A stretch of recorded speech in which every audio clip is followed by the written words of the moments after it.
जय श्री सीताराम, जय श्री बालाजी महाराज। प्रिय भक्तों, आप सभी को मेरा सादर नमस्कार। प्रिय भक्तों, आज हम आपको पवन पुत्र श्री हनुमान जी महाराज का यह महाशक्तिशाली व प्रलयकारी मंत्र जो सुनाने जा रहा हूँ, इस महामंत्र को सुनते ही तुरंत प्रभाव दिखने लगता है।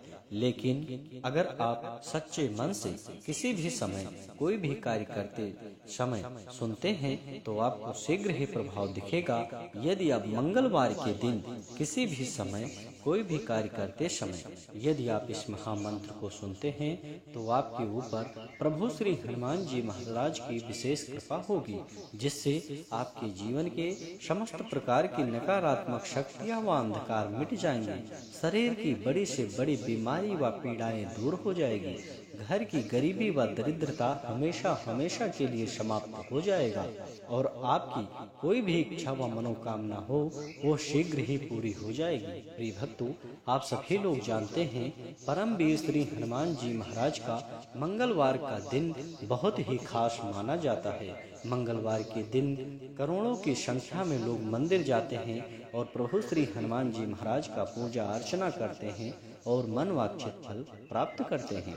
प्रिय भक्तों, आपको कुछ नहीं करना है, न ही पूजा पाठ करना है, न कोई सामग्री की जरूरत है। आप अपने मोबाइल पर ही यह महाशक्तिशाली व प्रलयकारी मंत्र चलाकर सिर्फ 2 मिनट सुने, फिर देखें चमत्कार। प्रभु श्री हनुमान जी महाराज की शीघ्र ही अद्भुत कृपा प्राप्त होगी और आपके जीवन में चमत्कार ही चमत्कार होगा। प्रिय भक्तों, आज का यह वीडियो आपके लिए बहुत ही खास होने वाला है। आइए बिना देर किए इस महाशक्तिशाली व सिद्ध मंत्र को सुने। इससे पहले आप सभी भक्तों से छोटा सा निवेदन है कि यदि आप चैनल पर नए हैं तो चैनल को सब्सक्राइब करके कमेंट में जय श्री राम, जय बजरंगबली महाराज लिखकर आप अपनी हाजिरी जरूर लगा दें और इस महाशक्तिशाली व सिद्ध मंत्र को कम से कम 21 बार, 51 बार या 108 बार जरूर सुने, फिर देखें जीवन में किस तरह से आपके चमत्कार होता है।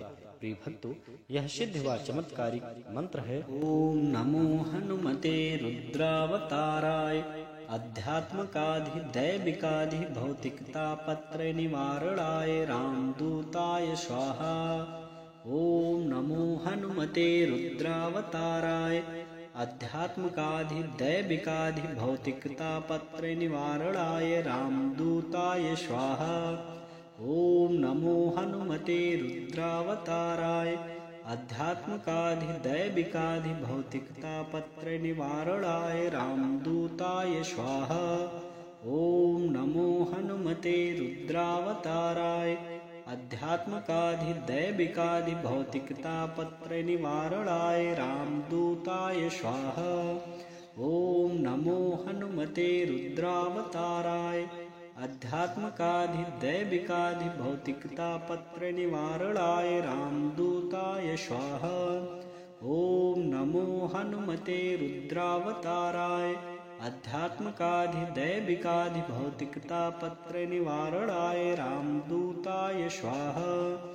ओम नमो हनुमते रुद्रावताराय अध्यात्मकाधि दैविकाधि भौतिकता पत्र निवारणाय रामदूताय स्वाहा।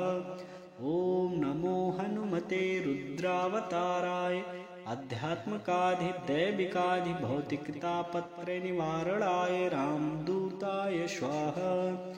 ओम नमो हनुमते रुद्रावताराय अध्यात्मकाधि दैविकाधि भौतिकता पत्र निवारणाय रामदूताय स्वाहा। ओम नमो हनुमते रुद्रावताराय अध्यात्मकाधि दैविकाधि भौतिकता पत्र निवारणाय रामदूताय स्वाहा। ओम नमो हनुमते रुद्रावताराय अध्यात्मकाधि दैविकाधि भौतिकता पत्र निवारणाय रामदूताय स्वाहा। ओम नमो हनुमते रुद्रावताराय अध्यात्मकाधि दैविकाधि भौतिकता पत्र निवारणाय रामदूताय स्वाहा। ओम नमो हनुमते रुद्रावताराय अध्यात्मकाधि दैविकाधि भौतिकता पत्र निवारणाय रामदूताय स्वाहा। ॐ नमो हनुमते रुद्रावताराय आध्यात्मिकाधिदैविकाधिभौतिकतापत्रयनिवारणाय रामदूताय स्वाहा।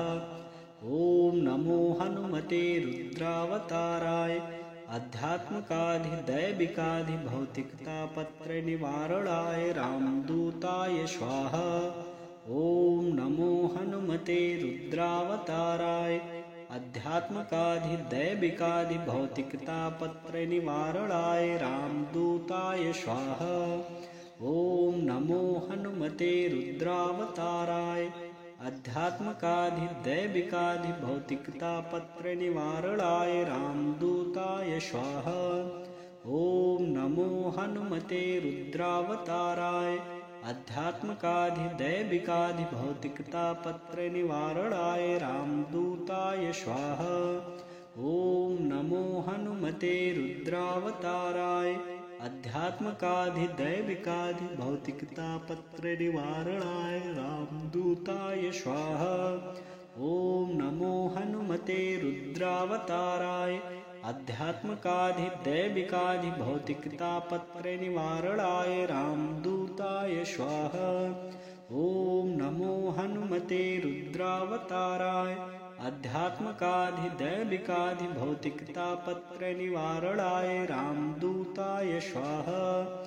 ॐ नमो हनुमते रुद्रावताराय आध्यात्मिकाधिदैविकाधिभौतिकतापत्रयनिवारणाय रामदूताय स्वाहा। ॐ नमो हनुमते रुद्रावताराय आध्यात्मिकाधिदैविकाधिभौतिकतापत्रयनिवारणाय रामदूताय स्वाहा। ॐ नमो हनुमते रुद्रावताराय आध्यात्मिकाधिदैविकाधिभौतिकतापत्रयनिवारणाय रामदूताय स्वाहा। ॐ नमो हनुमते रुद्रावताराय आध्यात्मिकाधिदैविकाधिभौतिकतापत्रयनिवारणाय रामदूताय स्वाहा।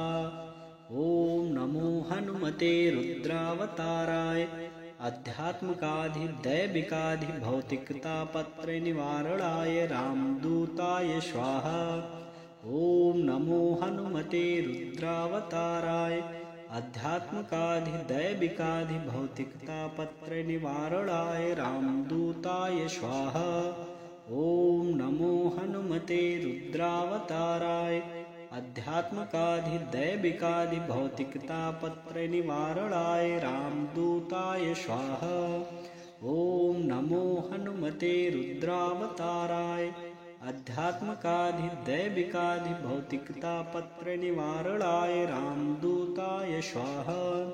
ॐ नमो हनुमते रुद्रावताराय आध्यात्मिकाधिदैविकाधिभौतिकतापत्रयनिवारणाय रामदूताय स्वाहा। ॐ नमो हनुमते रुद्रावताराय